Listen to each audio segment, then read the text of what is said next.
சகல ஜனங்களுடைய தேவர்களும் விக்கிரகங்கள் தானே, கர்த்தரோ வானங்களை உண்டாக்கினவர். இங்க என்ன எழுதப்பட்டிருக்கிறது? சகல ஜனங்களுடைய தெய்வங்களும் விக்கிரகங்கள் தானே. விக்கிரகங்கள் தானே.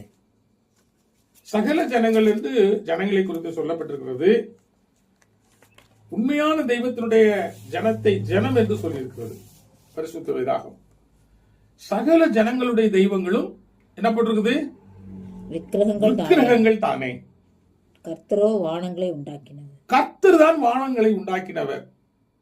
பிரியமானவர்களே, மற்ற ஜனங்களை குறித்தும் ஒரு குறிப்பிடப்பட்ட ஜனத்தை குறித்தும் பரிசுத்த வேதாகம் சொல்கிறது. அந்த குறிப்பிடப்பட்ட ஜனத்தை பரிசுத்த வேதாகத்தில் வெளிப்படுத்துகிற அந்த தெய்வம் தஞ்சனம் என்று சொல்லிக் கொள்கிறார். மற்ற ஜனங்களை அவர் தஞ்சனம் என்று சொல்லாமல் அந்த ஜனங்களுடைய வழிபாடு முறைமைகள், அவருடைய தெய்வங்கள் இவைகளை குறித்து விவரித்து பரிசுத்த வேதாகமத்தில் அவர் கூறுகிறதை பரிசுத்த வேதாகமத்தை படித்தால் தான் நாம் விளங்கிக் கொள்ள முடியும். பரிசுத்த வேதாகமத்தை படிக்காமல் அப்படி அதை அறியக்கூடாமல் இருப்போமானால் நிச்சயமாகவே நான் சொல்லுகிற இந்த விஷயங்களை எல்லாம் நாம் காண முடியாது.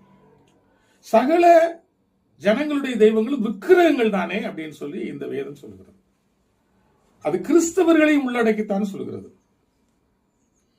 கிறிஸ்தவர்கள் தேவனுடையவர்கள் என்று தங்களை சொல்லிக் கொள்கிறார்கள். தேவன் கிறிஸ்தவர்களை தன்னுடைய ஜனங்கள் என்று சொல்லுகிறார் என்று பரிசுத்த வேதாகமத்தை கொண்டுதான் ஆராய்ந்து பார்க்க வேண்டும்.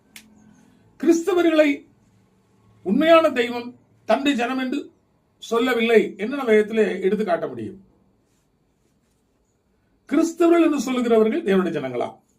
தேவனுடைய ஜனங்கள் என்று சொன்னால் யார்? வேதத்தில் தெளிவாக எழுதப்பட்டிருக்கிற எந்த ஜனத்தில் ஆயினும் கர்த்தருக்கு பயந்திருந்து அவருடைய கற்பனைகளை கை கொள்ளுகிறவர்கள், அவர் ஒழுங்குகளை கை கொள்ளுகிறவர்கள், அவருடைய நீதி நேர்மைகளை கை கொள்ளுகிறவர்கள் எவராயிருந்தாலும் சரி, அவர்களே தெய்வத்திற்கு உகந்தவர்கள் அப்படி என்று வேதம் சொல்கிறது.